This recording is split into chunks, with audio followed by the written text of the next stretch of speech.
Radio.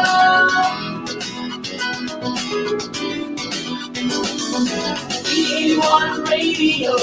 V81 Radio.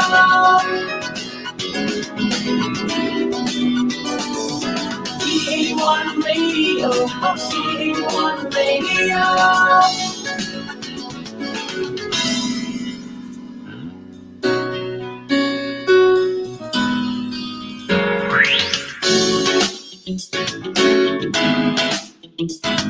Basta all hits, all Pinoy.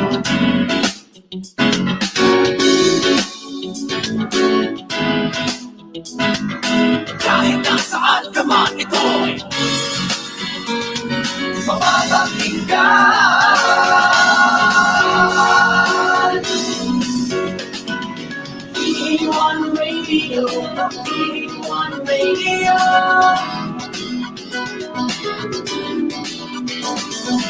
V81 Radio, V81 Radio.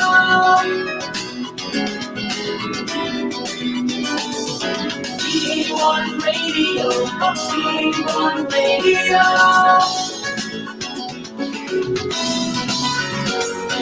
V81 Radio, V81 Radio.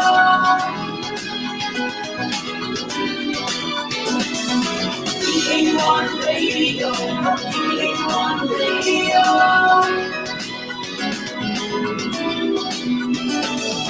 V81 Radio, V81 Radio.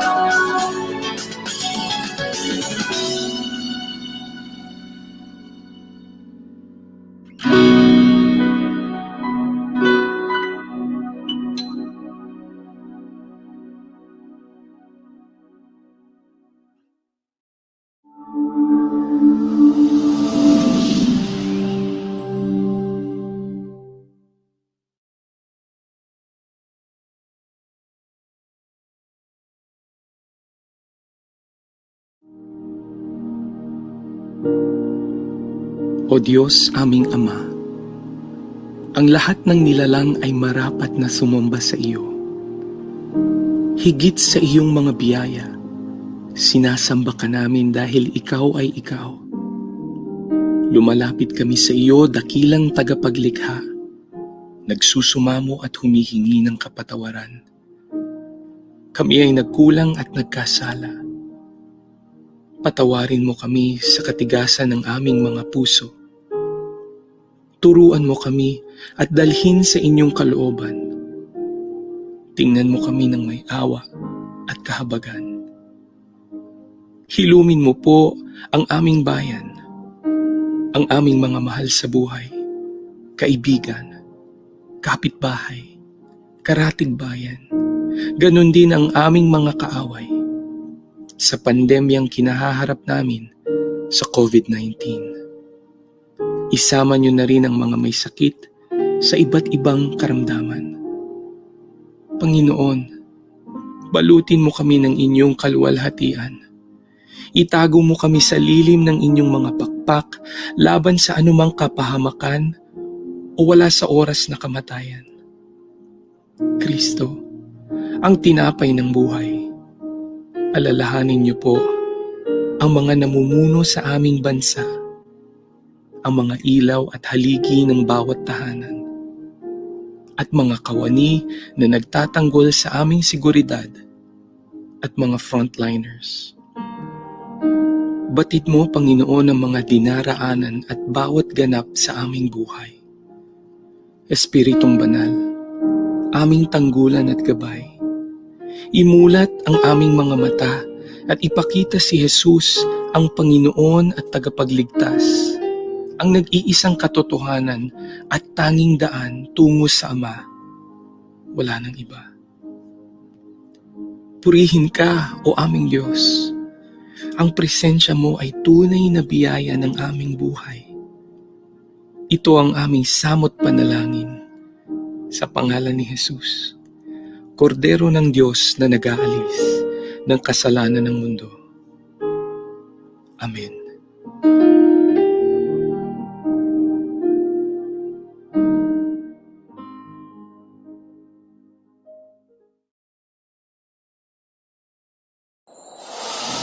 Walang kasing saya ang Paskong Pinoy. Dumaan man ang problema at pandemya, kayang-kayang lampasan basta't nagdadamayan at nagmamahalan. Ho, ho, ho! Merry Christmas! Tuloy na tuloy pa rin ang Pasko dito sa V81 Radio, Manila. Ito ang paborito ng bawat Pilipino. Basta all hits, all Pinoy, panalo. Merong kwentong iyakan at tawanan. Kahit nasaan ka man, ito'y mapapakinggan.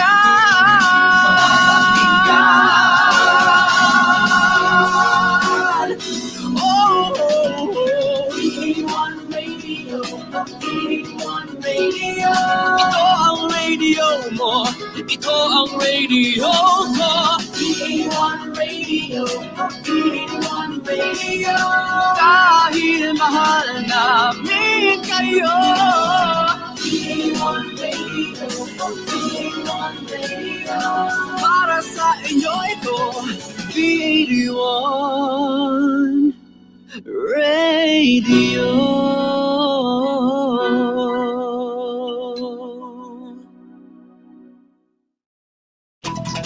The views and opinions expressed in the following program are those of the program anchors and producers and do not necessarily reflect the policies and position of this station.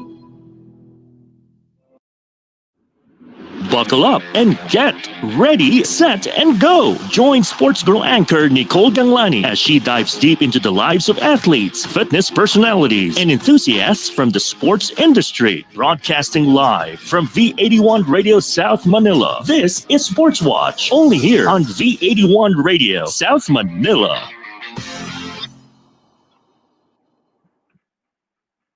Hello mga ka-sports tropa! This is your sports girl anchor Nicole Ganglani welcoming you to our show today where we talk all things sports and fitness.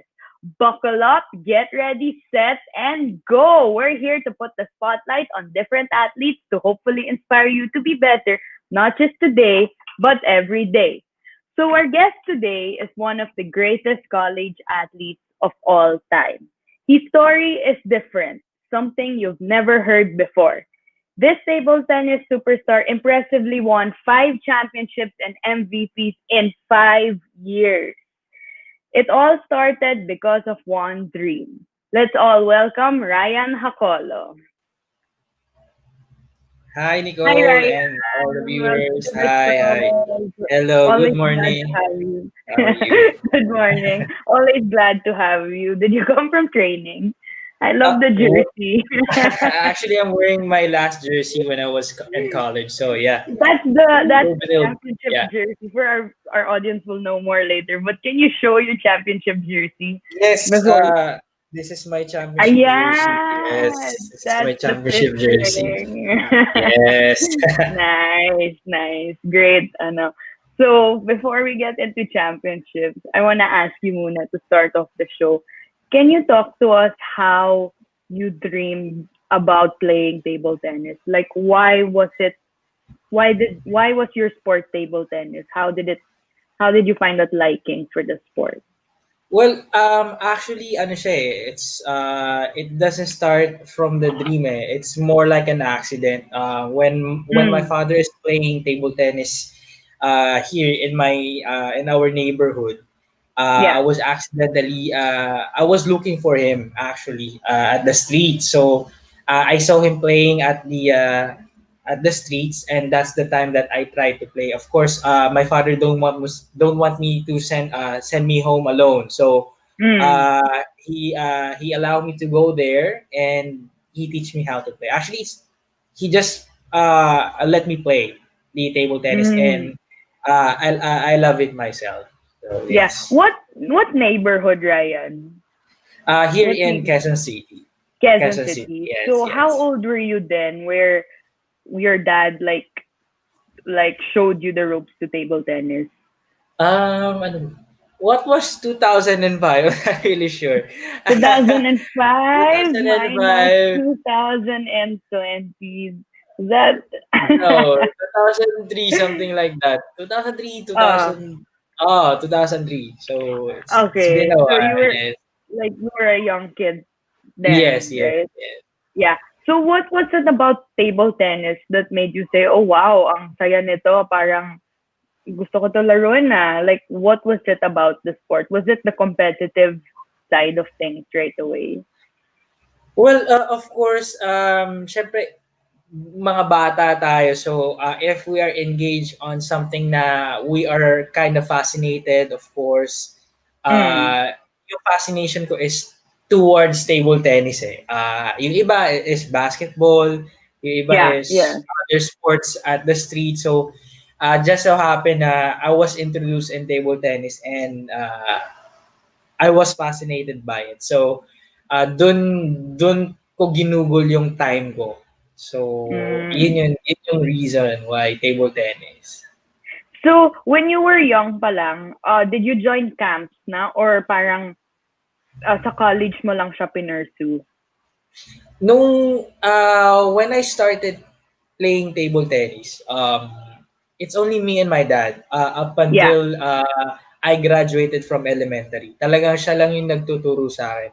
Uh, I started my career as a scholar athlete when I was in high school in National University. So doon Oh, ako National nag-start. University. National University ako nag-high Yeah. First year school. high school. First year high First year school. high school, yes. Yeah. Tapos, by then, meron ng, may systemic, training na sa university kasi that is one of the UAAP schools. So, after that, so may training na doon. But my father still, tinitrain niya pa rin ako. Tapos, when I Mm. was in second year high school, that's the time na nag-tryout ako sa national team and nakuha ako ng national team. Nakuha ka ng national team. Second year high school pa lang. Second year high school Nice. ako, nakapag-national team ako. So, doon na nag-start. The rest is history. Doon ako nag-start, magpalakas, ups and downs, of course. Yeah. So, yun na. Doon na Yeah. siya. The rest is history. We'll get to the ups and the highlights and lows a little later. But when you started your when you started representing the Philippines at such a young age, second year high school, that's around 14, 15 if I'm not mistaken. Diba? Nag-grade 7 ka ba? No, grade 6. So that's even younger. So that's 13, 14. 13 or 12, something like parang that. ganon. Yeah. Where did you first represent the Philippines? Do you remember? I first represent the Philippines here in Manila. We had a Southeast Asian Junior table tennis competition. Yeah. Yeah. If I'm not mistaken, that was in Harrison. So I played Harrison in Plaza. Harrison Buhay pa Plaza. ba yun? Yes. Buhay pa Yung yun, Harrison no? ngayon wala nang Harrison, Oh my alam ko eh. gosh. It was Okay. yeah. Demolished na. Parang kasi binili na siya ni SM. Anyways, so doon siya yung first competition ko representing Philippines and Yeah. nag-bronze kami. 15 under 15 ng juniors. What tournament was this?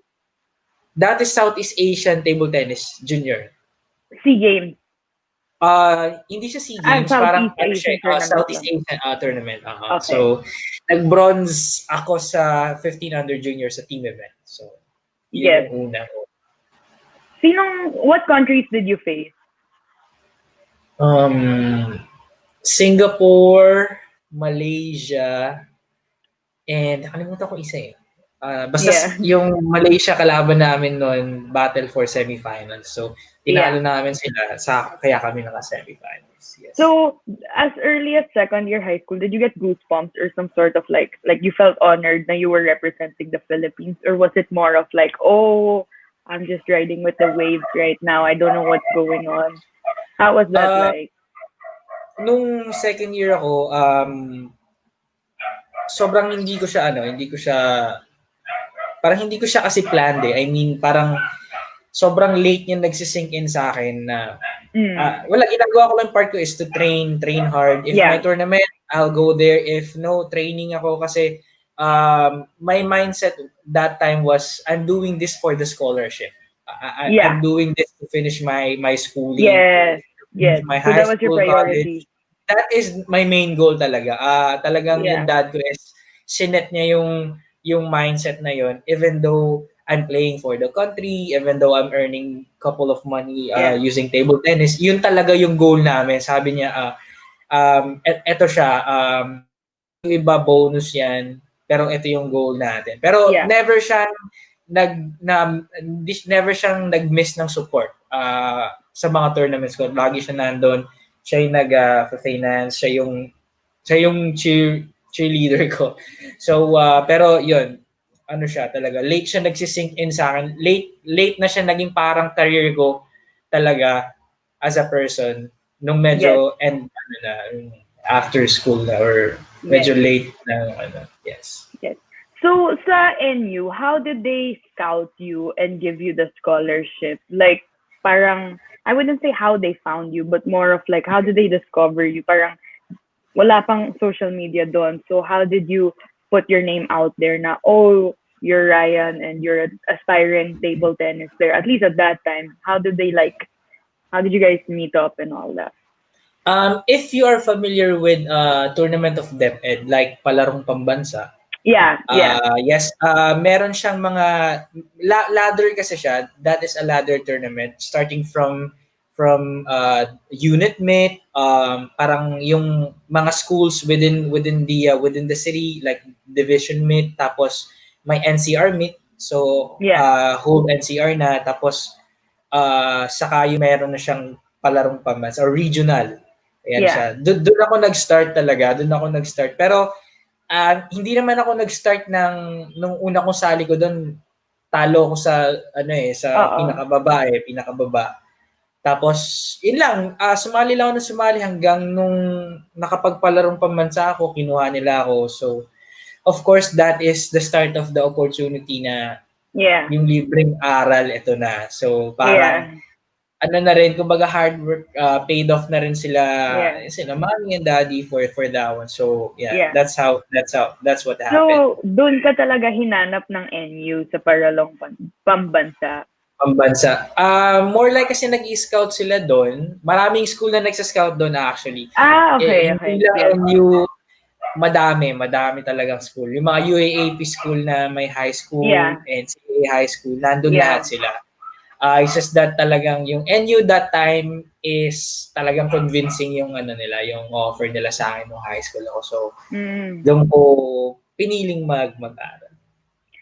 So, besides NU, who else offered you? Or is that like a secret? Or Hindi naman siya secret, pero medyo matagal na siya eh. Coaches, if you're watching, sana wag niyong i-dispute yung sasabihin ko. Pero ang naalala ko noon, parang UE, kinukuha din UE. ako. UST, kinukuha din ako. UST. So, UST that time. So, yun yung two schools na naalala ko na kinukuha. Okay. So, I'm gonna be a little biased here because obviously I met you in Benilde and Benilde, I'm gonna talk about Benilde more because that's your college journey, diba? What made you go to Benilde?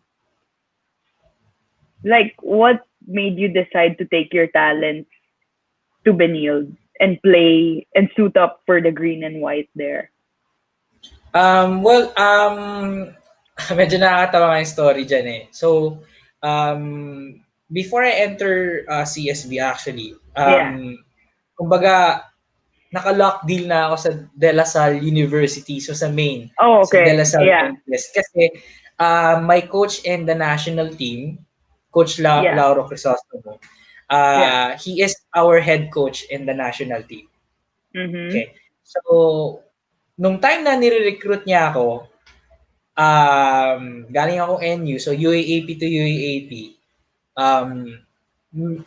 kasagsagan nung issue with the basketball, I think that is the player from FEU. Yeah. And then, kinukuha siya ng Ateneo.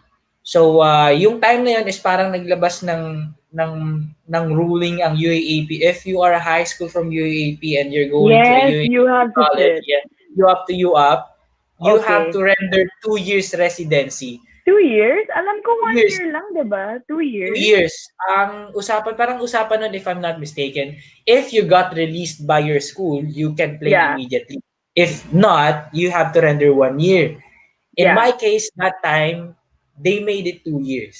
So, okay. Wait, so yun lang yung 2 years? Or All 2 years plus athletes yun. Oh my, All okay. athletes yun. Actually, umabot siya hanggang Senate, if I'm not mistaken. If I remember correctly, umabot siya hanggang Wow. Senate. Yeah. Ganun siya, ganun kalakas yung magnitude nung ano na yun. So, ang nangyari doon is, since ang Lasal Main and Benildis nag-uusap sila if they're going to get a player, nag-uusap sila if, ito kukunin ko to, ito hindi. So, hindi ko Yeah. na kukunin to, sige, pwede mo siya ano. So, nag-uusap silang gano'n kasi may coach in Benild, Coach Bong Palermo and Coach Lauro Yeah. from De La Salis. They are good friends. So, they're doing that. So, parang one Lasal pa rin yung ano. Yeah. Nung time na yun, sabi nung coach ko sa national team, sorry, di nakita ko 2 years residency. So, parang it's too much to Yeah. take for them. I mean, Yes. 2 that's an years sitting investment. down. That is an investment eh. So, of course, as a rookie nun, or incoming rookie na parang syempre ang impression is baka bumagsak or baka Yeah. hindi magamit or something like that. Yun yung naintindihan ko ano na later on my collegiate year na kasi ay oo nga pag ganyan alanganin nga siya. So kinuha ko ng Benil right on Benil step on and kinausap ni Coach Bong yung dad ko about sa Yeah. scholarship. And Yeah. may isang one thing lang na binargain si Daddy and then we go ahead enrolling to Yes. St. Benilde and yes, the rest is history now with Benilde. Yeah. So I'm Okay. glad Yeah. I chose You Benilde. enrolled there. Yeah. Speaking of history, that's where I was about to get to. So when you enrolled in Benilde, did you set aspirations for yourself na, oh, okay, gusto ko mag-MVP, gusto ko mag-champions dito before enrolling? Or did it just happen, organically? One thing's for sure, I never made a promise to my coaches or to the sports office Yeah. na mag-5 feet or something like that. Ang sinabi ko sa kanila, especially to my teammates, of course, ayoko silang i-disappoint that time. When I was a rookie, I can feel the pressure eh. Ako yung rookie, pero ako yung ako yung tinitignan nila, which is Yes. sobrang hirap niya. Sobrang hirap niya kasi maraming senior sa amin eh nung time na yun sa Yeah. team. Ang hirap nung inaasahan ka nila to step up. So talagang parang it's a lot to take na ang sinabi ko talaga is mag-work hard ako para manalo tayo dito. Yeah. Kumbaga, game by game natin siya gagawin, point by Yeah. point. So, yun lang, sabi ko talaga i-dedicate ko yung 5 years career ko, Yeah. collegiate career ko sa Benil. Yun ang And sinabi ko sa it's paid off. It's incredibly paid off. Ay, I mean, you brought five championships in 5 years and 5 MVPs in 5 years. I think. Yeah, that's 5 championships and MVPs in 5 years, right? So, first year mo pa lang, nakabag ka ng MVP. I really don't think there's a player like that ever. Like, I'm so impressed. But, yeah, on your first year, Ryan, Thank you. on your first year, Ryan, when you got that MVP and you had mentioned na there were a couple of seniors in your team, was there ever like some sort of tension or parang they were happy themselves for you? They were happy naman for you? Nung time na yun, wala. Sobrang happy sila na nakapag-champion kami. Kasi doon lang kami nakatingin talaga. I mean, we never had any impression na during our championship run or the whole duration of the NCAA na sino mag-MVP, sino kaya if ever, championship na tayo, sino we never had that conversation. Individual awards was never a thing, yeah. It was never a thing. During huddles namin before we start the game, eyes on the prize, championship. This is our first championship after so many years. So doon talaga kami nakatingin. The individual award like the MVP, ang sabi ko talaga sa kanila that time is ako yung representative nyo to get this award. It's just that this award is intended to receive by one person only if our names can be put in on the trophy. Yeah. Oh, that's really nice. Yeah. Yes. sabi ko sa kanila, we will do it. Yeah. And actually, I was very happy if nung narinig ko to. Actually, I was second year back then na si Coach Bong is may plan siya sa akin to create a history na ako yung mag-MVP for my entire career. And it Never happened. and it happens pero never siyang sumagi sa akin. Sabi ko nga Yeah. when I was in second year, I was about to give my MVP position to one of my seniors eh. Yeah. Ryan C, our captain din.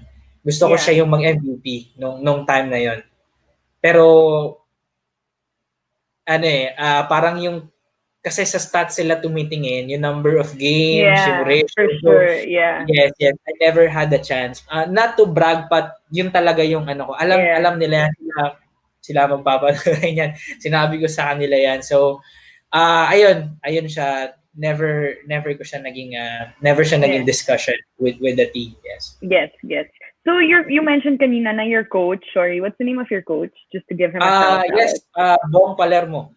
Yeah. My So Coach Bong, hi Coach Bong. Hope you're watching. You mentioned na he believes in you from the start, right? So speaking about your career, can you talk more about your NCAA experience? I'm sorry, Nicole. Can you repeat again? Yeah. Can you talk more about your 5-year experience? Like the difference between your first year, second year, third year, fourth year, and fifth year. Did it get harder as you went on? Or was it more of like it got easier and easier as time? So how was the difference between each year like? Naalala ko nung last playing year ko, sobrang emotional ako nung sa court after we won the championship. Sinabi ko kay coach noon na talagang coach, no easy way in, no easy way out. So talagang yung pinakamahirap is yung first year sa NCAA ko and the last year kasi when you are in the middle, parang andun ka sa zone, parang you're winning streak eh. May winning streak ka, nandun yung mentality mo na champion ako, buo yung team ko. Kaya pa namin i-diretso ito. Pero pag yung nasa start ka, like isipin mo, baguhan ako, and then nasa dulo ka na pag-graduate ako. Yeah. Yes. Yun yung pinaka mahirap yun. Dulo talaga. Dulo talaga kasi you want to prove something at the beginning. Kasi doon kanila titingnan as a rookie. Tapos sa dulo, may gusto kong i-prove na doon kanila titingnan as a senior, as a graduating student. So, doon talaga yung pinakamahirap. So, for those of you that want to get a glimpse of Ryan's NCAA career, let's show some photos. Yeah, some photos are gonna... There we go. Oh, there, that's Ryan. Ryan, what year was this? The first photo on the left. That was my last year. That's your last year. That's the last year. Where was the NCAA table tennis event held? That was on AYA in UN Avenue. Okay. Manila area. Manila. And the one on the right is... It's the same. Actually, parang isang photo lang siya, photographer lang kumuha. In the same competition, yes. So that's your like game face there. Same din yan, no? That's your yes. Anong move yan? What? Is that the back forehand? Yeah, the backhand. I'm doing the backhand there. Yes. Yeah. Wow. And the next one there. That's your team. That's your senior year team, or? That's my senior years. Yes. Actually, my brother is at the back. That is my little brother there. That is my little brother there. So, ano kami dyan?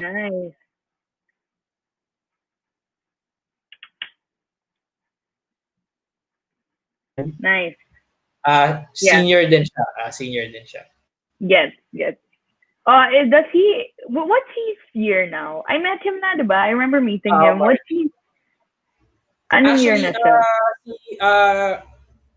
Si Marty is graduating student na this term, I believe. Oh, Kasi yeah.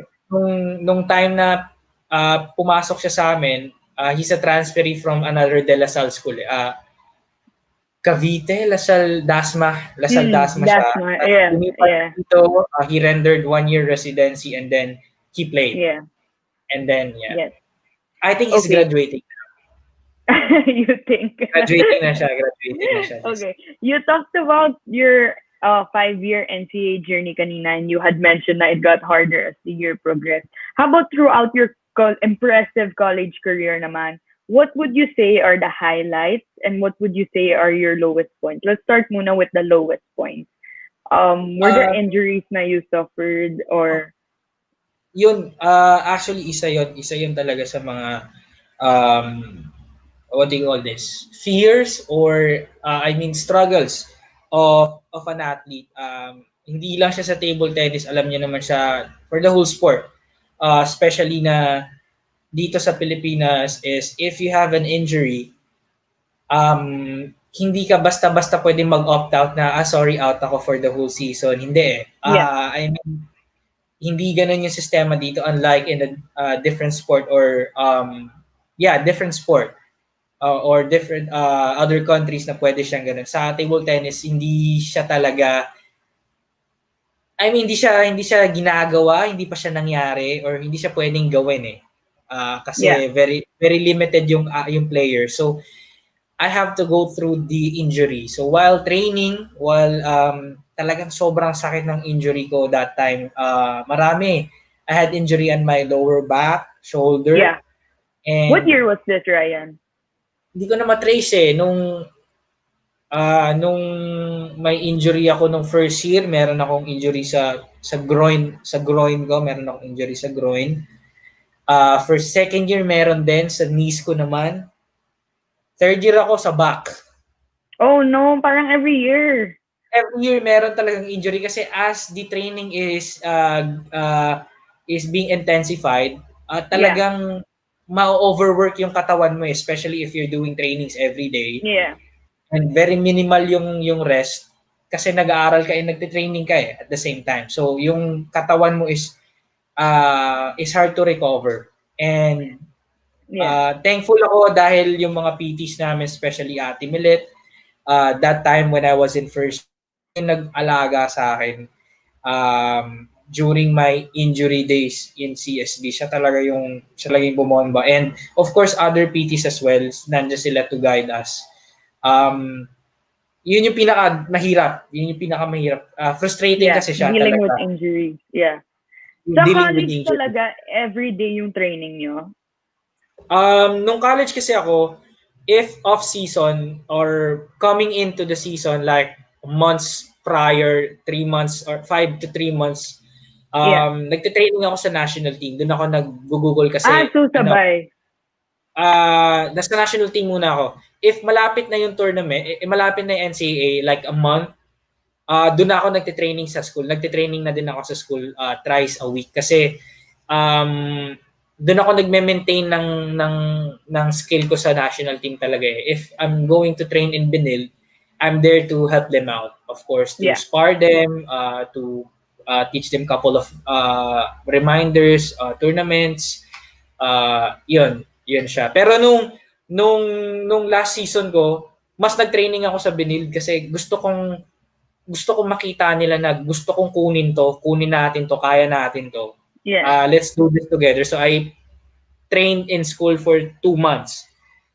Mas matagal ako nagstay doon na para makita nila talaga na let's do this at talagang we're all in this together. It starts with leadership, no? It really starts with leadership. I believe talaga na nagsistart siya sa leadership. Kasi skill-wise nandyan siya eh. Lahat nagtitraining, lahat marunong, lahat alam nila gawin yan. Pero pagdating dun sa mismong tournament itself, pagdating dun sa pressure, dun na darating yun na yung ano nila, tiwala nila na dito si Ryan, tinuruan kami.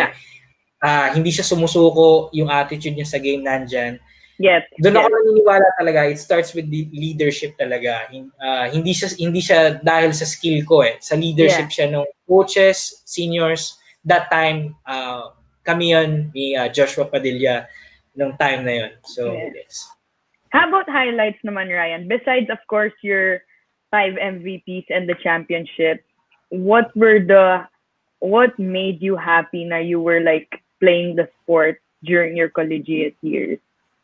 Um, Highlights. Kasi yeah, when I was playing for Saint Benil, of course, I'm playing outside tournament as well. So dinadala ko din yung name ni Benil kasi syempre ano siya, doon ako affiliated, doon ako nag-aaral. Yeah. That is my school that I'm bringing Yeah. in. Whenever I go outside the country to represent the Philippines, um, it's sa puso ko talaga ano pa rin siya eh. It's still Benil. Kumbaga talagang sobrang attached yung sarili ko kay Benil. Kasi talaga siya yung tumulong sa akin, siya yung tumutulong sa akin that time. Of course to know myself more, and talagang siya yung pag-graduate din ako eh. So, ayun, So yung tournament, representing the school. representing the school talaga, Yeah. yun yung talaga highlights. I mean, no specific events or whatsoever, yung representing the school talaga. Yes. So speaking about representing the school, not only did you do that, but you also represented the Philippines, diba? As mentioned kanina. So Yes. can you run through lang what are some of the biggest events or tournaments around the world where you Yes. represented the Philippines and Um, what you won? Kahit alam ko madaming tournaments yan, so kahit top 5 lang or top 10.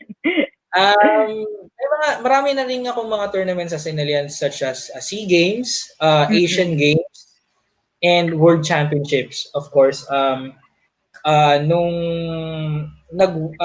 let's start from World Championships. I played World Championships in Malaysia.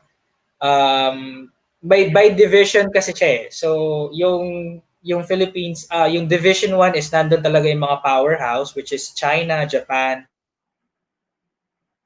Yeah.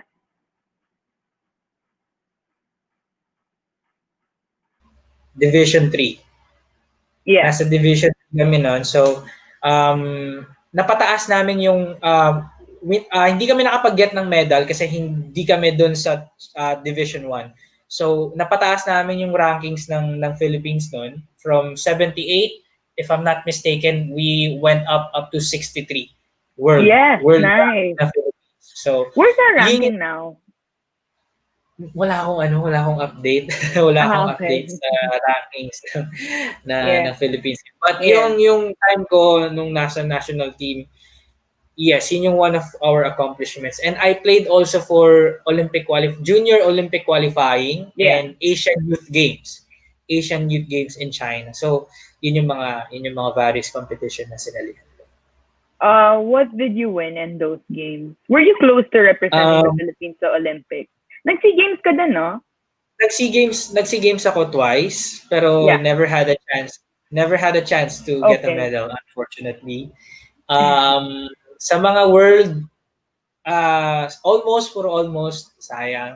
Though yung sa mga world hindi rin naka-place. Ang mga naka-place kami is most likely mga invitational, though international, pero yung mga main stage, yung time ko, I wasn't able to get any medals. Yes. Pero in NCAA, so you'd say sa NCAA ka talaga nag-flourish ng career. That's what really stood out for you. NCAA and of course yung local tournaments din. Yeah. Nananalo ako sa local tournaments. It's just that, of course, pagdating sa international stage talaga is very tough. Very tough Yes, talaga. for sure. Yung mga athletes kasi dun is nag-aano sila eh. Yun lang yung ginagawa nila, naglalaro lang sila. Unlike Professional, yeah. unlike kami kasi nag-aaral during national team. Though hindi naman malayo yung skill level, hindi malayo yung Yeah. games if we're playing with them. It's just that we're just falling short that moment. Yes. Okay, transitioning to your student athlete life, Ryan, during those 5 years, what were the siguro top three most important values you picked up as an athlete? Like, what were the Um, three, what really stood out and what really taught you and made you grow as a person? um, values ba? Values from Kahit Bilib? ano, like, Kahit ano, kahit any. ano. Kung Um, gusto mo core values, pwede mo din sabihin. Kaya napaano ako sa mapapahinga ako, nakalimutan ko yung core values ng Bilib. Wala. To all Ah, Benillians out there. No, I'm kidding. I forgot them too. I'm really sorry. But, ah, yeah, what are the three siguro values that, values, siguro yung una is persistent. Of course, if you have dreams and if you're really looking forward to make a difference to yeah, your life, talagang yung yeah, persistence kasi andyan talaga yung ups and downs, doubters, bashers, andyan siya eh. If merong mga nag-a-admire sa'yo, andyan sila. So you just have to be persistent enough to pursue it. And of course, yung faith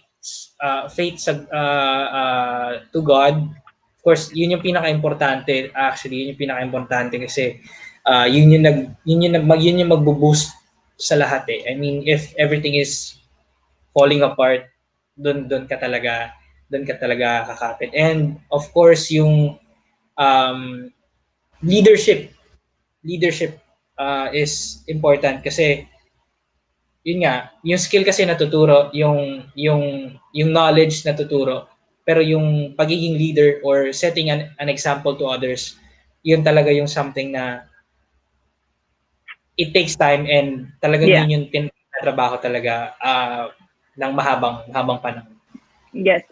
I noticed na you had mentioned leadership as an important factor. But yeah, and super agree because when it comes to a team, syempre, you have to guide them. You have to lead them. That's how you set an example.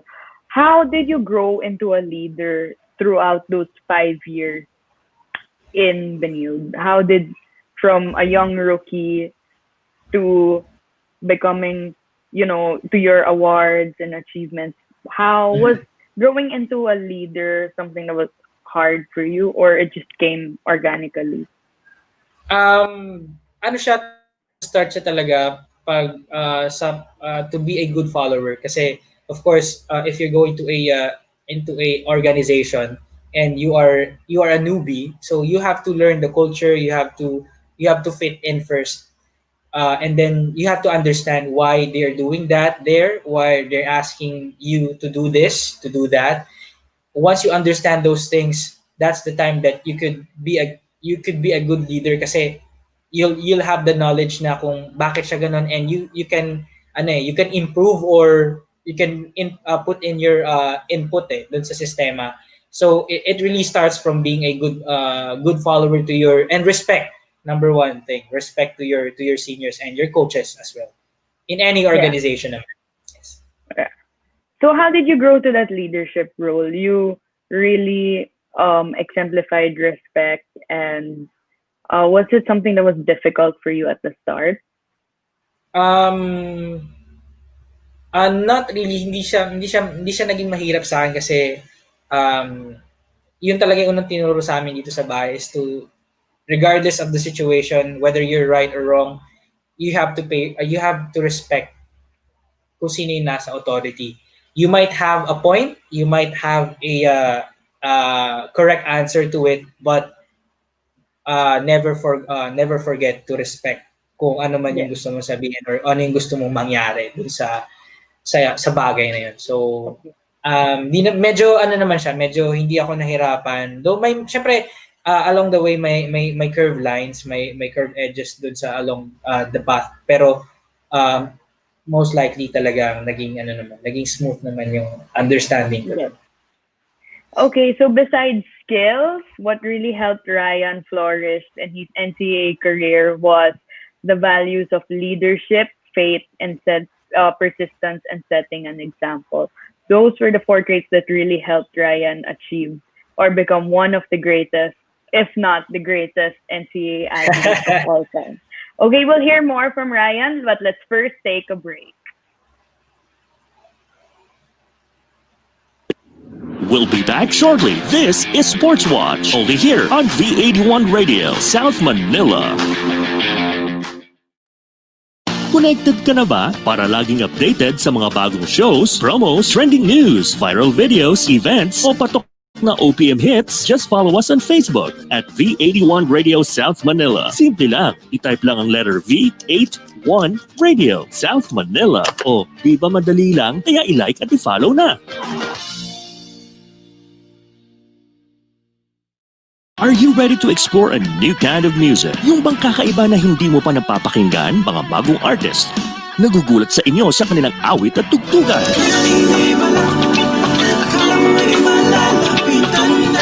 Discover them, hear them in Napalm Hour. Ang Napalm ay ang new all-Pinoy alternative music source na pamusika. Alternative artists and bands all the time. Catch them at Napalm Hour. Mondays through Fridays, 12 noon to 1 p.m. and 8 to 9 p.m. Streaming live on V81 Radio mobile app. Kaya i-download mo na for free. Now na! A spirit-filled song that talks about healing from the Lord Jesus Christ, our great healer.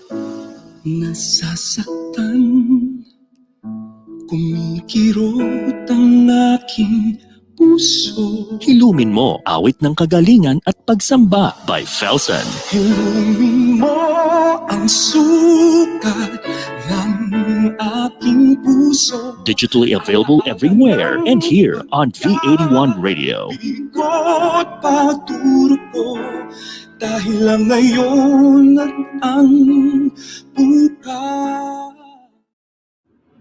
Now back to Sportswatch, only here on V81 Radio, South Manila. Okay, we're back here at Sportswatch with our guest, Ryan, 5-time MVP, 5-time champion. Hi, Nicole. There you go. Welcome back, Ryan. So, kanina you mentioned, besides the values, you mentioned na the highlight of your career, one of the highlights was representing the Philippines, diba? In the international stage and venues. Yes. How about in the NCAA naman? I want to focus more on the NCAA itself. What was the most enjoyable part for you in the NCAA? Most enjoyable part, of course, siguro masasabi ko yung yung preparation towards the competition itself. Okay, that's interesting. Yes, preparation. Of course kasi doon mo makikita talaga yung every attitude ng teammates mo, ng every athlete. Kasi ang ano naman namin sa school is discipline talaga. If may, kumbaga, ako kasi nag-dorm ako. So, of course, may mga dorm mates. Yeah. May mga umuwi sa kanya-kanyang houses nila. So, hindi kami nangingialam dun sa kung ano man yung gusto nilang gawin. I mean, kung gusto nilang magstay up late outside, it's up to them. If magpupuyat sila, it's up to them. So, yeah. Pag preparation kasi sa tournament, doon mo makikita yung discipline ng bawat isa. So, yun yung pinaka-highlights talaga doon kasi doon ko nakikita na parang hindi lang ako yung may gusto eh. Hindi lang ako yung nag-i-influence dito sa team. I mean, pag nakikita ko silang ganun, nabuboost din ako na mag-training or mag-perform pa even more. So, yung iba sasabihin nila siguro after yung pag nanalo na sa championship, pero sa akin kasi for me is yung preparation talaga papunta dun sa tournament kasi dun mo sila makikilala eh. I mean, syempre lahat ng tao pwedeng maging masaya, pero yung during time na nahihirapan ka to showcase your discipline, to showcase your passion to something, or to showcase your goal, pagiging goal-oriented mo, dun yun yung highlights for me on this case. Yes. So getting to amplify your passion and being with your teammates, you'd say are as equivalent as winning those championships. Oo naman kasi talagang pinaghirapan din eh. I mean, pinaghirapan talaga ng sobra. I mean, hindi ko naman din i-discount yung iba na hindi naghirap. I mean, lahat naman ng Yeah. schools naghirap. Pero um, sa part ko na parang nakita ko na deserving din. I mean, Yes. hindi kami dahil nandito lang ako or hindi dahil kumpleto kami ng tao or something like that. Pero pinaghirapan eh. And napatunayan namin yun last season. Last season ko napatunayan namin yun na we deserve it kasi Yeah. pinaghirapan talaga namin. Yes. Okay. Let's transition naman after college, after you graduated. You had mentioned kanina na you retired na from table tennis no after college. Can you walk us through how was it a difficult situation to walk away from the sport, or maybe what you can say lang on what went down during that, I would assume, a difficult process, right? Of course, at first, mahirap yung decision na yun. Of course, to myself, lalo na nasa peak ako ng career ko. I mean, before last year, nag-training ako sa Korea. Kasama ako sa training, nag-training sa Korea for 2 months in preparation for various competition. So, kasama ako doon, nasa peak ako ng game ko. I was young, I'm still young. Yes. I was younger. I was younger back then. And talagang kumbaga sa term ngayon is parang hype. Nasa hype yung career ko. I mean, hindi ako nawawala sa podium finishes sa mga tournaments. So for me, the decision to retire early is, of course, hindi siya madali. Yeah. Right after nung nag-retire ako, of course, nag-pursue kasi ako na mag-work na. Kasi not hindi sa pagmamaliit sa Philippine sport, pero it's very hard. It's very hard for us athletes to maintain livelihood na naglalaro with sports here with Philippines. Only if we do have leagues like PBA, volleyball, football, maybe we could sustain playing our beloved sport. But parang ano siya, known secret na siya na sports sa Philippines is not that good. Parang ano na siya, known secret na siya. So, yun yung nangyari doon. Pero sa akin, mahirap siya kasi actually after ko mag-retire, after couple of months, parang nag-ano ako na parang gusto ko bumalik. Gusto ko bumalik. For sure. Yeah. Siya ako sa president namin na pwede pa ba ako bumalik if ever na nag-resign ako. Pero alam mo 'yun, you just have to deal with it eh. I mean, you have goals, kumbaga yung priorities nag-change, and masaya ako. I mean, masaya ako na nag-retire ako and no regrets. Kumbaga, I had nothing to look back, regret. So you're at peace with your decision? Yes, definitely. I'm at peace with that one. Even though, yun nga, I was on my peak. Yung sport naman nandyan lang yan. We could always play that that sport. So, yes. How did you help yourself accept the fact na parang, oh, you're not gonna see action for like you said, you were at the peak of your career. How did you like tell your mind, okay, I have to accept it's this? Like, it's more of a mental thing, right? I'd assume. So, how did you like help yourself accept the fact na parang, yeah, it's time to call it's quits? Of course, sa mentality, it's more on the mind. So you just have to shift. You just have to pick up your mindset from there and use that to your career, your current career. Like as of the moment, I'm currently working at Citibank right now. Yeah. So dun ko siya nilalagay. Kumbaga kung lagi ko nilalabas yung A game ko sa table tennis. Yeah. Nilalagay ko yun yung nilalagay ko ngayon. Kumbaga hindi ko pa siya fully nalalagay, pero dun ko hinuhugot yung A game ko dito sa work. Of course, Yeah. it's hard for us to start from the beginning. Of course, with the guidance of my manager, Luis Tanay in Citibank, he's guiding me to adjust. Nag-open ako sa kanya, and sobrang galing yung manager. Nakakapag-open ako sa kanya ng mga previous situation ko, kung ano yung nafe-feel ko ngayon, kung paano ako nasa transition from being one of the best Yeah. to a The to a best, not starter. one of the best. The best. One of the best from a starter on that field. Of course, especially that is banking. Hindi ako magaling sa math. Ayoko talaga sa math. Ayoko talaga sa math.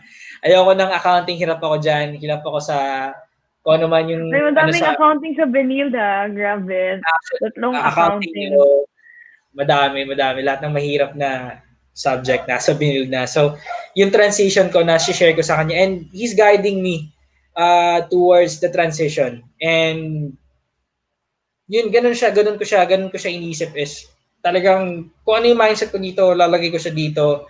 And maybe, baka mag-work siya towards the end of the stick, or towards latter part of the career in corporate world. Baka dalhin din ako somewhere. I'm very hopeful to that one. So, ganun ako nag-cope up dun sa longingness sa action. Yeah. So it was more of like transitioning everything you learned in sports into a new field. Yes.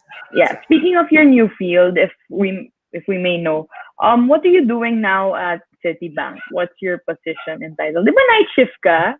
Night. Oh night my. shift. So what do you do? So we are more like on banking operations of Citibank in the United States. Kasi just a brief background lang. So United States, sobrang laki niya. 50 states. Hindi lahat ng states merong physical branches. So we're more like supporting the operational banking procedures of Citibank, and nasa disputes department din ako. So pag may mga problema sila with transactions, unauthorized transactions, kami yung in charge to dispute that. So that's how it goes.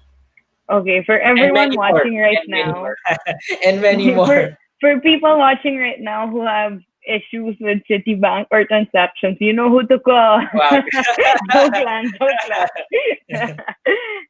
Yeah, but Ryan, yon, in your new field nga, was that easy for you to parang get into right away, or it took some time? Kasi syempre as a student athlete, you're prioritizing your career, diba? Tapos you have your academics, so your focus is in different aspects of your life. But when you got into Citibank, say, did your focus solely go to your professional career na? Of course, syempre, whenever we're venturing ourselves into something new or something from our usual circle, medyo mahirap siya, especially yun nga, like what I mentioned, from parang one of the elites going to something somewhere na you are the new guy. Mahirap siya especially mentality wise, na parang medyo may adjustment din, kasi parang masagi sa isip mo na parang hindi ako sanay na ginaganyan, or hindi ako sanay na pinaghihigpitan, or hindi ako sanay na parang hindi ko siya alam, na parang hindi ako sanay nang nahihirapan ako habang ginagawa ko siya, na parang minsan hindi ako nag-e-enjoy. So andun yung struggles na yung ganon, kasi galing ka dun sa something na komportable ka. So yun nga, dun sa transition, yung transition talaga yung mahirap pero yun nga, once you get used to it, actually 1 year na ako sa Citibank. So ayun na, medyo hindi ako expert, pero medyo andun na nalalabas na yung A game talaga, going to pursuing for the best to the professional career na. So very helpful din Of course, yung Yes. mga kasama ko doon. And of course, yung leadership standard ng Citibank mismo. Yes. So you had mentioned na you brought your A game and you transitioned all the values and all mental skill wise you picked up in table tennis. You transitioned it to your professional field. What are some of the values or more like tactics you picked up from the sport that you've been applying to your professional field today? Siguro yun more like na I don't settle for okay. Parang ganun. Kasi Yeah. sa Perfect for table your tennis, career. sa training, um, every day if you want to improve, you have to put in on your mindset or on yourself na every day you are improving it. So in that way, magi-improve ka talaga. Parang hindi mo haantayin, you don't have to wait for the outcome na nagte-training ka and then you'll get to say na gumaling ka if you won. Yeah. For me, it's not like that. You have to feel it na you're improving every day. Likewise, Yeah. here in my current career, of course, bank, you're dealing with someone else's money, someone else's information, sensitive Yeah. information. You're dealing with that. And during this pandemic, we're working at home. Yeah. You have to have the integrity. You have to put yourself uh, na kailangan mong mag-step up kasi kung ano man yung magkamali dyan, you will held accountable. So, Yes. talagang kailangan mong dalin yung mindset mo na every day you have to put yourself on a triple A standards. Parang ganun. Yeah. Yes. So, what's your daily schedule like? Besides yung night shift mo, do you still play table tennis? Ngayon medyo hindi actually 1 year na akong hindi nakakalaro. So 1 1 year year na ka hindi 1 year naka-hold na ng akong ball and yeah. laro ko kasi talagang yung mga early parts nung nag-retire ako, nami-miss ko maglaro eh. Pero 'di ba kailangan mo labanan 'yun. Kailangan mo labanan Yeah. 'yun para Yeah. kung talagang desidido ka doon, kailangan mo siya labanan. And after that, once na wala na 'yon, nami-miss ko pa rin siya. Pero hindi na yung pagod. Yeah. Especially ngayong COVID, nala-lockdown tayo. So, mas madalas tayong mag-reminisce ng mga past moments, especially sa amin yung tournament, Nostalgic, yeah. Yeah. nostalgic o yung samahan ng mga teammates mo, more Yeah. on like that. Nagme-message kami ng mga teammates. So, yun yung mga bagay na nangyayari. Yes, nami-miss mo, yeah. Nami-miss, But you're still somehow, some way connected to the sport, you'd say. Of course. I'm just freeing up my time or medyo nag-adjust pa sa time kasi gabi nga. So naghahanap pa ako ng tamang time to Yeah. play. And someone Yes. to play with, of course, kasi baliktad nga yung Yeah. schedule. Brother mo. Actually, brother ko, pero naghahanap pa kami ng laruan kasi during lockdown yeah. din. And of course, since we're working at home nga, syempre takot din kami to go outside to mingle with others. So, tinatimingan pa rin namin naman kung paano namin siya yan. Yes. So, I think this question is perfect talaga for you. What advice would you give someone still deciding whether they should pursue their sport after college or not? Based on your experience, how would you guide someone? Of course, especially dun sa mga student athlete na independent, yung hindi lang itaguyod yung sarili nila like myself. I'm proudly to say na I'm supporting myself since high school. Meron ako mga allowances to support my financially, and that is something that my parents taught me na I have to do it myself. And ang advice ko dun sa mga student athlete na thinking to pursue their career is, of course, hindi naman mawawala is if yung masusuportan ka ba ng sport financially. Kasi yun yung pinaka-importante din eh. Kung masusuportahan ka financially or financially capable naman ikaw and you have if you want to pursue your sport, that will be great because yun nga, hindi naman overnight yung sports natin. Hindi tayo naging athlete overnight. Nag-training tayo for so long to reach Yeah. this position. So nasa sa inyo pa rin yung decision if you will pursue. You just have to kailangan nyo siyang i-wait if masusuporta naman kayo financially and gusto nyo pursue yung career na yon, go for it. But if if you're going to think wisely, if that sport will not somehow short yung financial capability nung makukuha mo through that sport, siguro ano pa rin, mag-work pa rin kayo. If kaya mag-sport, why not? Pero yun nga, it's up to them to decide for that. So yun lang yung take ko dun sa ano na yun. Yes. As someone who left their mark in the table tennis scene in the Philippines, what would you say is your future aspirations, or even what do you want to see from the table tennis scene here in the Philippines? Obviously, it's fair naman to say na parang basketball is the most popular sport, diba? Pero when it comes to growing sports like table tennis, what do you want to see from the scene, the community, or like the table tennis scene in general here in the country? Syempre mag-prosper yung sport, patuloy na maglaro yung mga athletes, and of course, dumami yung makakapaglaro sa Olympic stage like what late Yan Lariba did.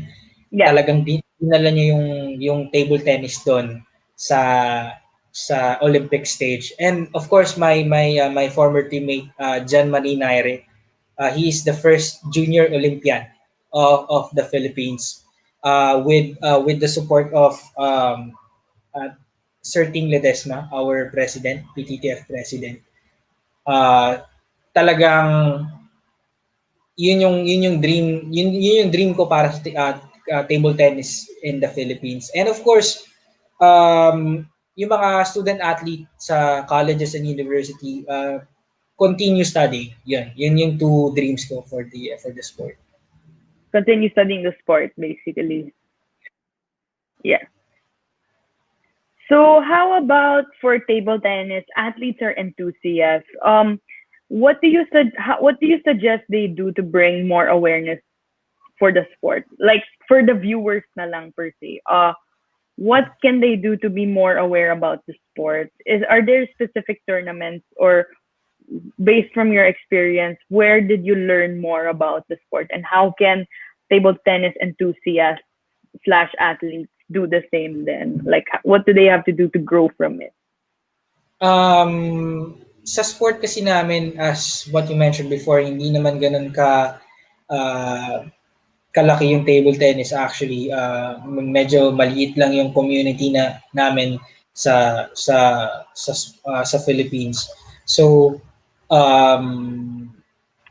medyo hindi ko sure on how to market the sport actually, kasi kailangan talaga may magsusupport. I mean, kailangan may league, kailangan may magsusupport dun sa ano talaga sa sport itself kasi ang pinaka highest stage na ng table tennis athlete sa Philippines is to reach the Philippine team, which is not the case on basketball. If you are a national team in basketball, you are a professional player that is being teamed up together to represent the Philippines on the international stage. Unlike to us, we are in-house national team. So that is a big difference. So it's really up to the people to discover table tennis kasi maraming benefit ang playing table tennis. Of course, hindi siya contact sport, hindi ka masasaktan dito. And talagang gumagana lahat. Katawan mo, yung utak mo, and all. So talagang it's up for the people to discover the sport and love the sport talaga. And that way, if maging mag-hit siya sa lahat. I feel magkakaroon siya ng pro It'll scene, rise. Yeah. magkakaroon siya ng pro scene, magkakaroon ng Oh, that's teams nice. na magbabayad, na mag-i-in-house ng athletes, which is, yun nga, in that way, masusuportahan yung financially, yung mga athletes. Yeah.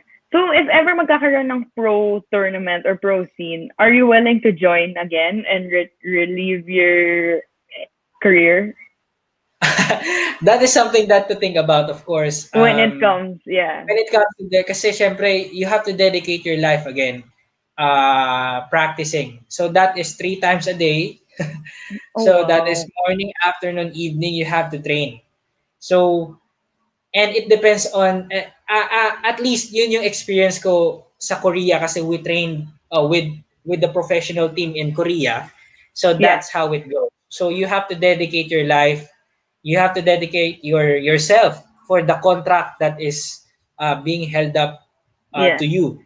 You have to Yes. train kung paano kanila gusto mag-train. So Yes. something to think about, of course. Unlike here sa job ko ngayon is 8 hours a day. After 8 hours a day, you get to choose if aalis ka na, kakain ka na, matutulog ka na, whatsoever. So, yun nga, sabi ko yung pagod, hindi ko pa nami-miss. Pero kung meron naman, why not? Of course. Pero something, yun yung babalik ulit ako dun sa sport na hindi na ako yung nasa top, which is yun yung something to cope up with another Yeah. situation. So, di ba? Medyo tricky siya, pero yun nga. We'll Yes. see. But you're always gonna leave a door open. Yeah. Of course naman, we're not Yeah. leaving the door closed. So, Yes. nandyan lang siya. Okay. If you were to remember something about your table tennis legacy, what would it be? Table tennis legacy.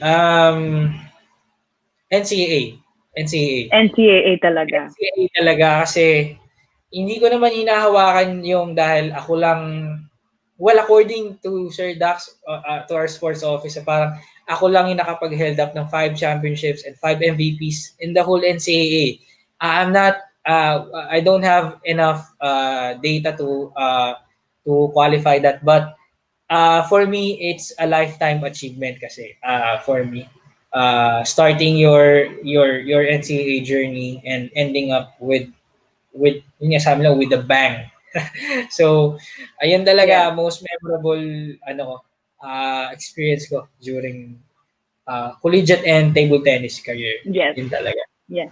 Diba you told me in your 5th year, parang, I think you had mentioned na that was the hardest year for you in terms of competition because your competitors got tougher and syempre, they wanna dethrone you then kasi diba parang, uy, 4 years na yan, championship. Pressure. Yung Yeah. pressure talaga. So, when you went through that hardship, parang, and when you finally won the game, did you guys win by landslide on that game or it was still a head-to-head match throughout the last game? I'm glad you asked that because talagang head-to-head siya. Kwento ko lang, share ko lang real quick. Yeah. Tingnan kami malaglag sa top 4. Kasi we lost to Perpetual. Yeah. We lost to LPU as well. And those, nung time na yon, we're not considering to lose to those two schools. However, natalo kami. Parang tinitignan lang namin natatalo sa amin is either Letran or San Beda, which is the two powerhouses. Pero natalo kami doon sa hindi talaga, kumbaga tulala kami. Kumbaga natulala kami kasi ang laglag lang namin is either magse-second kami doon sa first round or mag-fifth kami if we lose to San Beda and Letran. Kumbaga nung natalo kami doon sa dalawang school, we cannot afford to lose to two schools that is in contention to championship. Yeah. So talagang makapigil hininga ang mga nangyayari nung mga panahon na yon, and kaming dalawa ni Joshua Padilla, the seniors, need to step up kasi talagang tulala yung mga tulala yung mga teammates namin talagang parang ano ba to, katapusan na ba namin? Parang hindi na ba namin magbibigay sa seniors namin yung championship? Talagang ganoon. Pero we managed to pull it off. Pero talagang sobrang head to head, sobrang tight. Yes. Yun talaga yung memorable doon. I mean, talagang pag titingnan ko siya, talagang matatawa talaga ako. We made it. Parang mapapaganon talaga ako. Yeah. No, we made it talagang. Muntik lang, pero we made it pa rin. So those are the stories that really make every athlete's career worthwhile. For Talaga Ryan, it was nag-shiver ako. Na, yeah. I mean, I'm having a goosebumps every time I'm looking back. You think So, about it. So talaga, for Ryan, it came down to persistence and leadership, and these are the traits until now he applies to his professional field in Citibank. We'll be back. We'll hear more from Ryan's goosebumps story in a few. We'll be back shortly. This is Sportswatch, only here on V81 Radio, South Manila. Are you ready to explore a new kind of music? Yung bang kakaiba na hindi mo pa napapakinggan, mga bagong artist? Nagugulat sa inyo sa kanilang awit at tugtugan.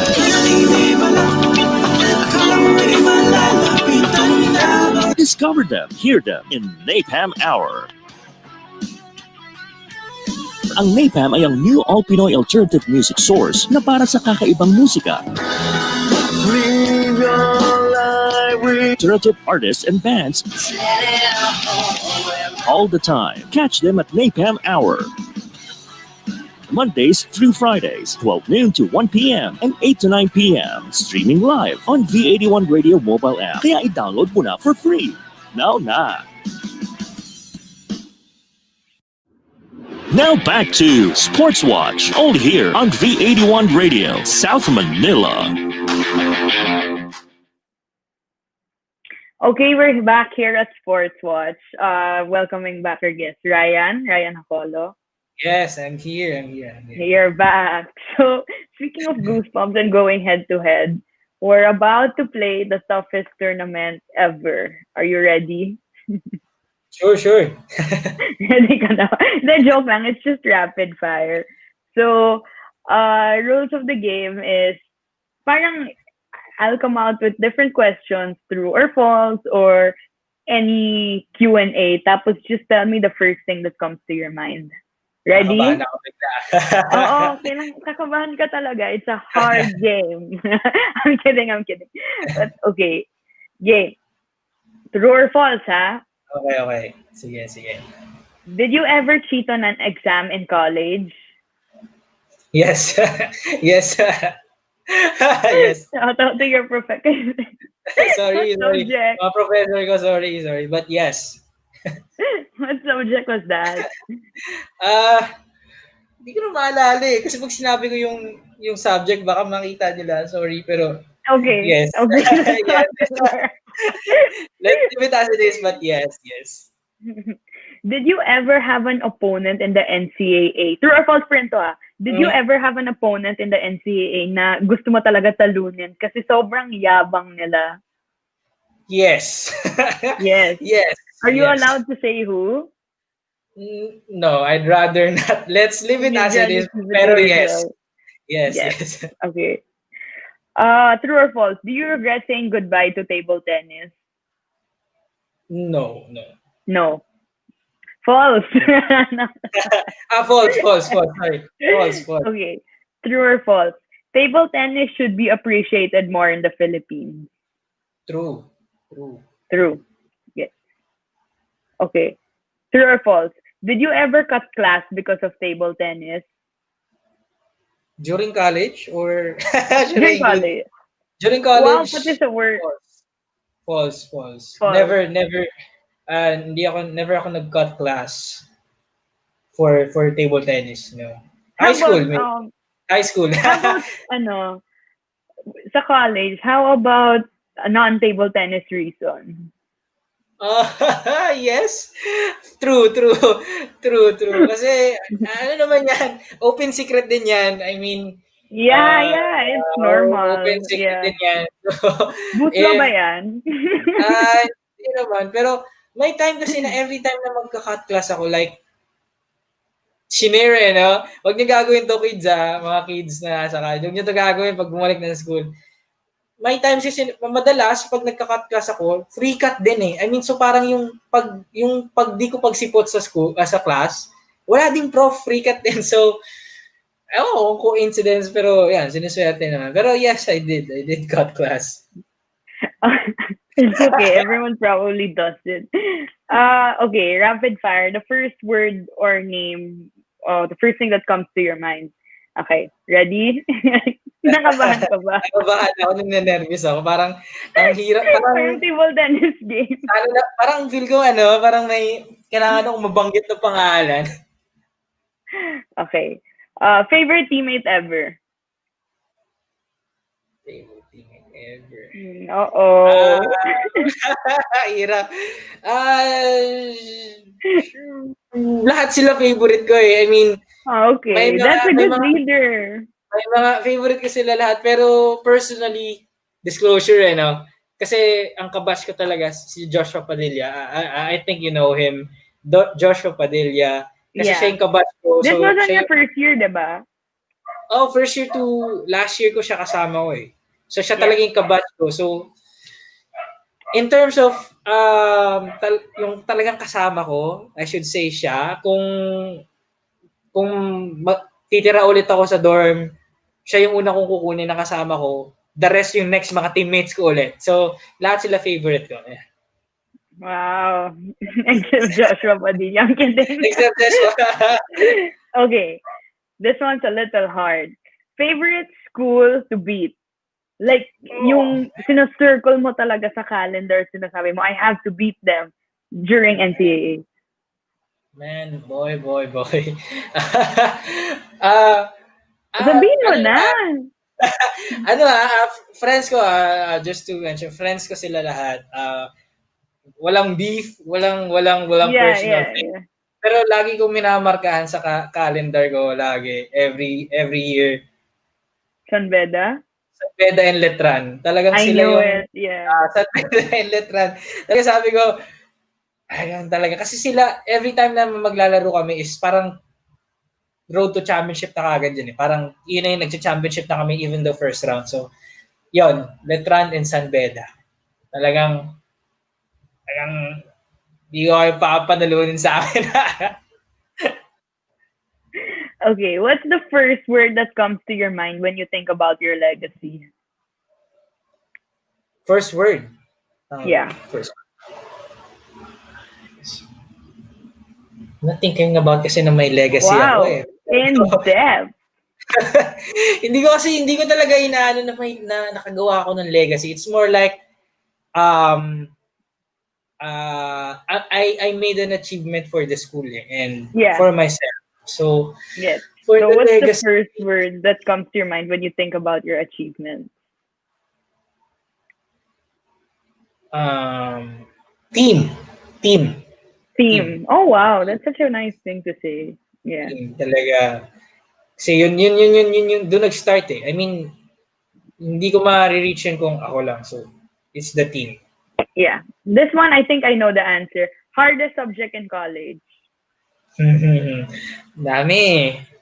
Accounting. Shout out nga pala sa ko na binagsak ako.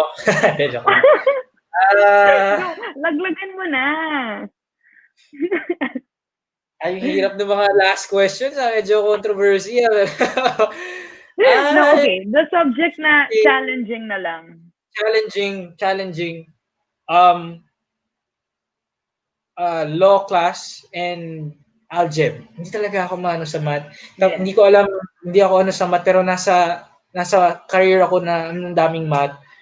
So, yun, math and law. Yeah. Your course was IT, diba? CA, business admin, major in computer application.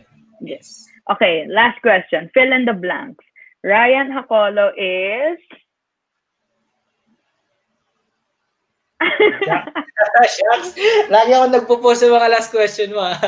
Ryan Jacolo is champion. Kind. Okay, kindness. We'll leave it at that. We'll be back with Ryan Jacolo.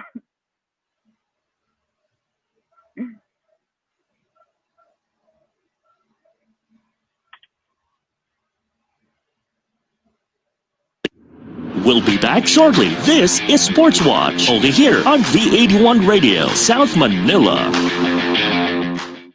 Are you ready to explore a new kind of music? Yung bang kakaiba na hindi mo pa napapakinggan, mga bagong artist? Nagugulat sa inyo sa kanilang awit at tugtugan.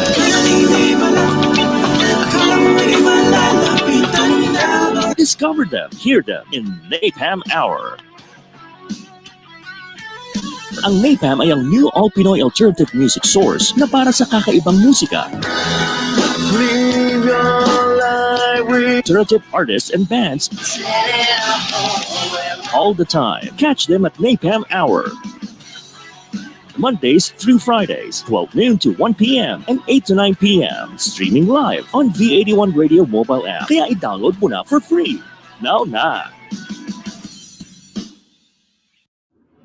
Now back to Sportswatch, only here on V81 Radio, South Manila.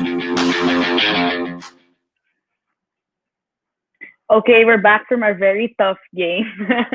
Bringing back Ryan Jacolo. Very tough. All right, very tough.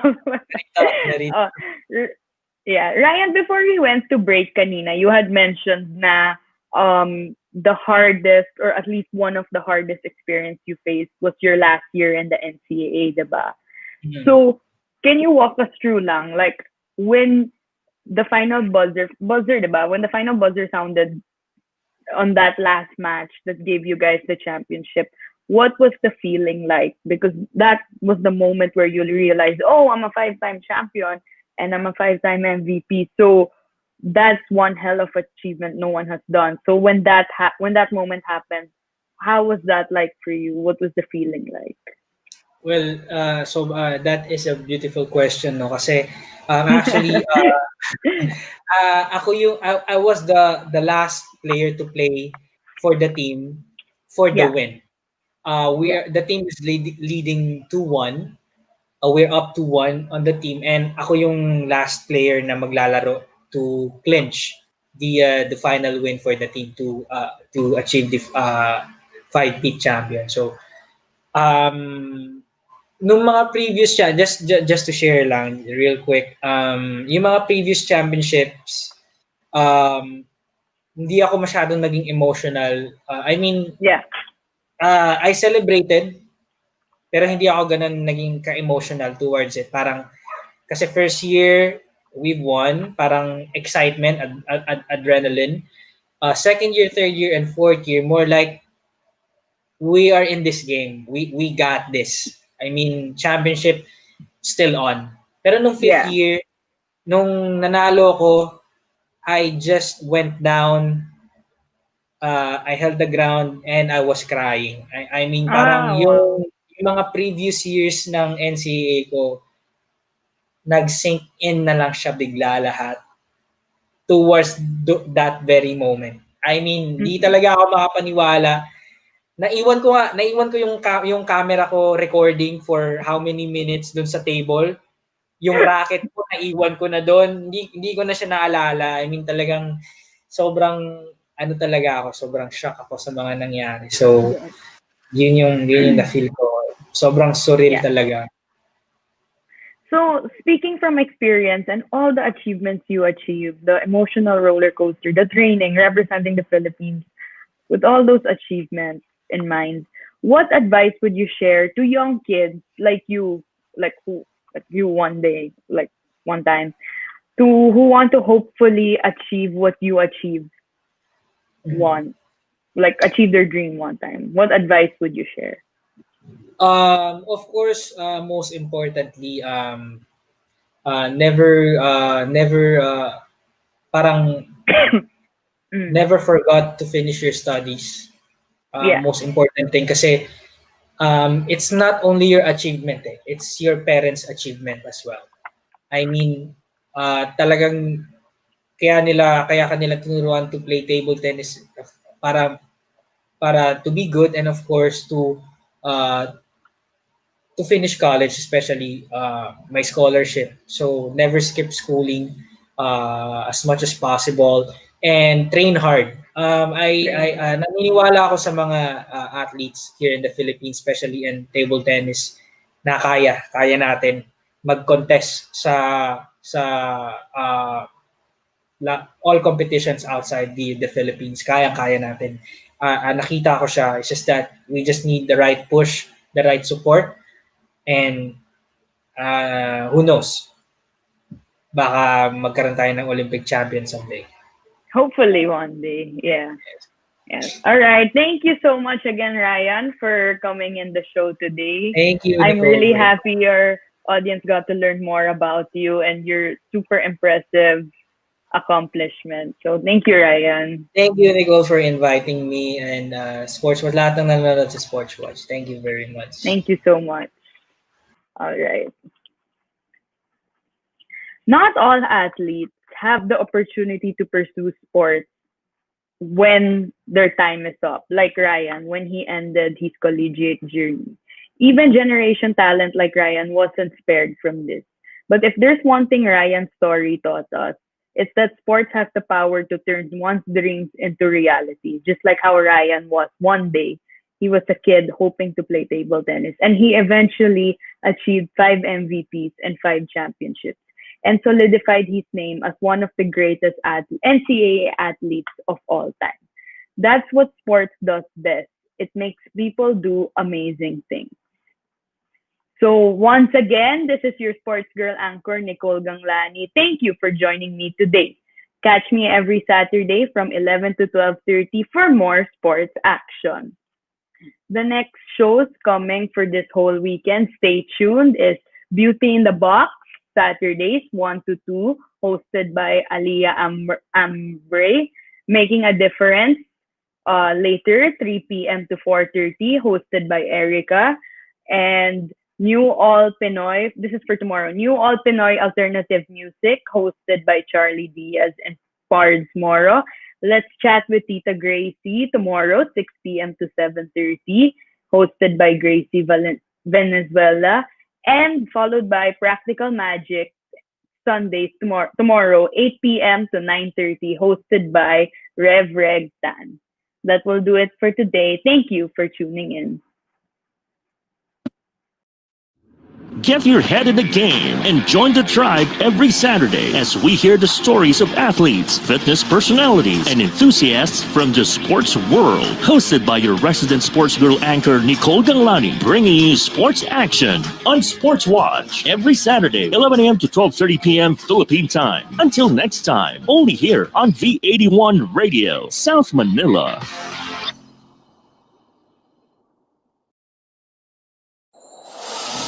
Walang kasing saya ang Paskong Pinoy. Dumaan man ang problema at pandemya, kayang-kayang lampasan basta't nagdadamayan at nagmamahalan. Ho, ho, ho!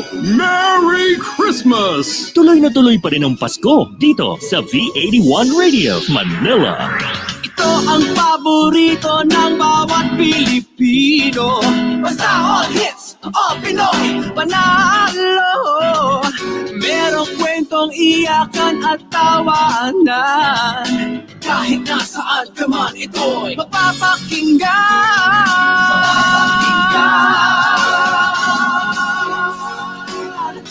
Oh, V81 Radio, V81 Radio. ito ang radio mo, ito ang radio ko. V81 Radio, V81 Radio. Dahil mahal namin kayo. V81 Radio, V81 Radio. Para sa inyo ito, V81.